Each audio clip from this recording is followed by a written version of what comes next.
बुलेटिनमध्ये एक महत्त्वाची breaking news आपण पाहूयात। भाजपमधील स्त्री शक्ती दिवसेंदिवस अधिक बळकट होते। महिला भाजपमध्ये विश्वासाने येतात। स्त्री शक्तीच्या बळावरच नवभारत घडतोय। भारतीय जनता पक्षाच्या आमदार चित्रा वाघ यांनी महत्त्वाचं वक्तव्य केलंय।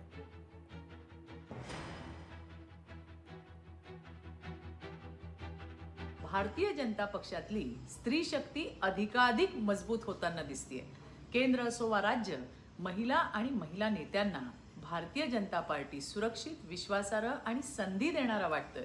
आणि म्हणूनच विविध पक्षातील महिला आणि महिला नेत्या आज आत्मविश्वासाने भारतीय जनता पार्टीत प्रवेश करतायत। उबाठातून भाजपमध्ये आलेल्या तेजश्रीताई घोसाळकर, काँग्रेसमधून भाजप परिवारात सहभागी झालेल्या प्रज्ञाताई सातव, शेकापमधून आलेल्या चित्राताई पाटील आणि इतरही अनेक, या सर्व महिला आणि महिला प्रतिनिधी त्याचं जिवंत उदाहरण आहे की महिला सशक्तीकरण केवळ भाषणापुरतं न ठेवता प्रत्यक्ष कृतीत उतरवणारा पक्ष म्हणजेच भारतीय जनता पार्टी। लोकशाही मराठी ऐका, पहा, जागरूक रहा।